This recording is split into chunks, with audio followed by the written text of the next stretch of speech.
প্রিয় শিক্ষার্থী বন্ধুরা, যারা ক্লাস 11-এ পড়ছো অর্থাৎ 2024 সালে মাধ্যমিক পাশ করে একাদশ শ্রেণীতে উঠেছ বা কেউ কেউ এখনও ভর্তি হওনি, ভর্তি হবে, তোমরা নিশ্চয়ই অবগত হয়েছ তোমাদের শিক্ষা ব্যবস্থায় পাঠ্যসূচিতে কিছু বদল ঘটেছে। তোমাদের সেমিস্টার পদ্ধতি চালু হয়েছে। সেমিস্টার 1 এবং সেমিস্টার 2 নিয়ে ক্লাস 11 এবং সেমিস্টার 3 ও সেমিস্টার 4 নিয়ে ক্লাস 12 চালু হয়েছে। সেমিস্টার 1-এ বাংলা পাঠ্য বইয়ের অন্তর্ভুক্ত পথের পাঁচালী খ্যাত বিভূতিভূষণ বন্দ্যোপাধ্যায় রচিত একটি পুঁই মাছা গল্প তোমাদের পাঠ্য বাংলা বইয়ে স্থান পেয়েছে। আজকের ভিডিওটা সেই পুঁই মাছা গল্প অবলম্বনে তৈরি। তাই তোমাদের কাছে অনুরোধ, তোমরা যারা আমার চ্যানেলে নতুন আছো তারা অবশ্যই এই চ্যানেলটিকে সাবস্ক্রাইব করবে, পাশে থাকা বেল আইকনকে ক্লিক করে চ্যানেলটি পাশে থাকবে এবং ভালো লাগলে একটি লাইক করবে, বন্ধুদের মধ্যে শেয়ার করবে। চলো শুরু করছি। পথের পাঁচালী খ্যাত বিভূতিভূষণ বন্দ্যোপাধ্যায় রচিত পুঁই মাছা গল্প। পুঁই মাছা গল্পটি একটি বাস্তবধর্মী গল্প। এছাড়াও এটি পরিবার কেন্দ্রিক গল্প। কেন বলছি? এখানে একটি পরিবারে করুণ কাহিনীকে প্রাধান্য দেওয়া হয়েছে। কি বলছে? এই গল্পে একটি চরিত্র রয়েছে যার নাম সহায়হরি চাটুর্যে।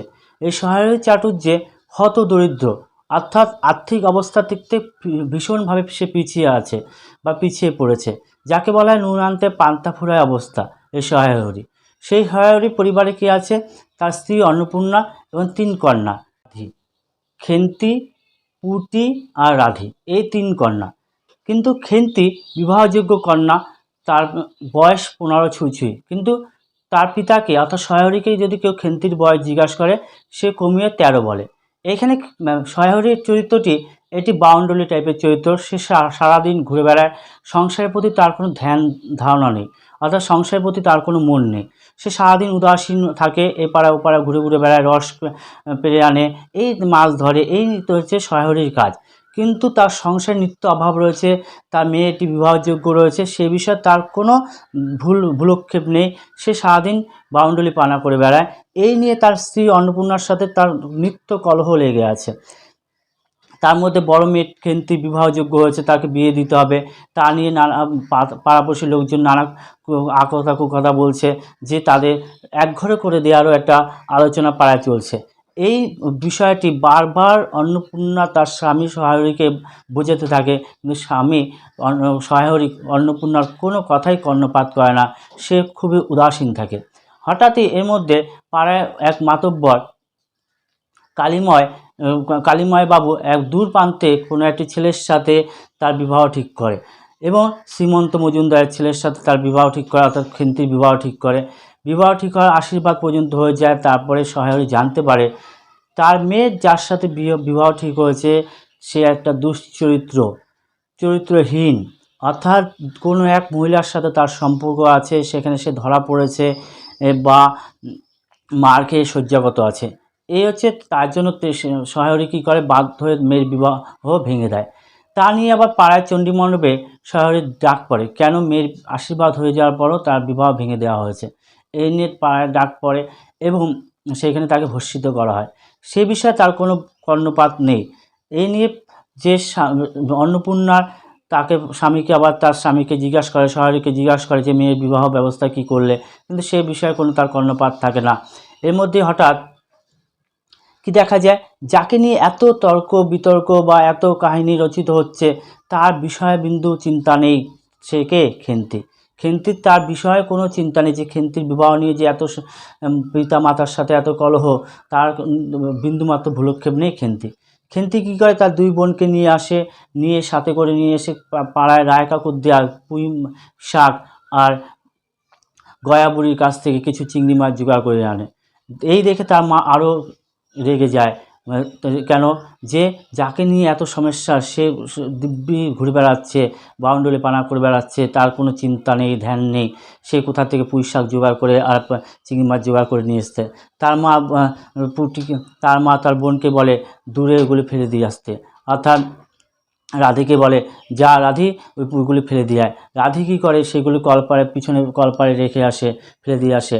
এবং যখন কিছুক্ষণ পরে তার মা ভাবে মেয়ে অনেক আশা করি পুঁই শাকটা এনেছে, কেন তা ফেলে দিলাম।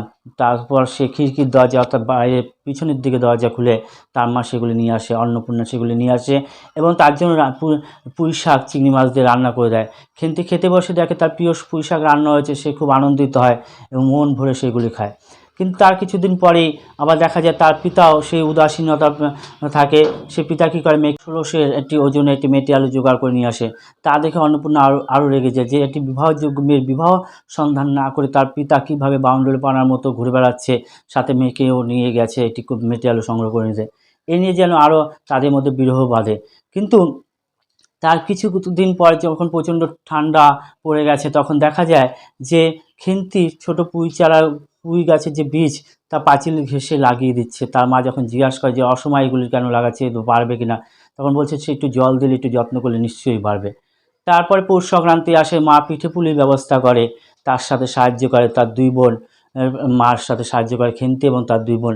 পিঠে পুলি তৈরি হয় এবং খেন্তি ইতিমধ্যে 18-19টি পিঠে খেয়ে নেয় এবং তাকে যখন জিজ্ঞাসা করা হয় যে তুই আর পিঠে খাবি কি না, সে মাথা নাড়ায়, অর্থাৎ সে আরও পিঠে খেতে চায়। কেন, খেন্তি ছিল একটি ভোজন রসিক, অর্থাৎ খেতে ভালোবাসত খেন্তি।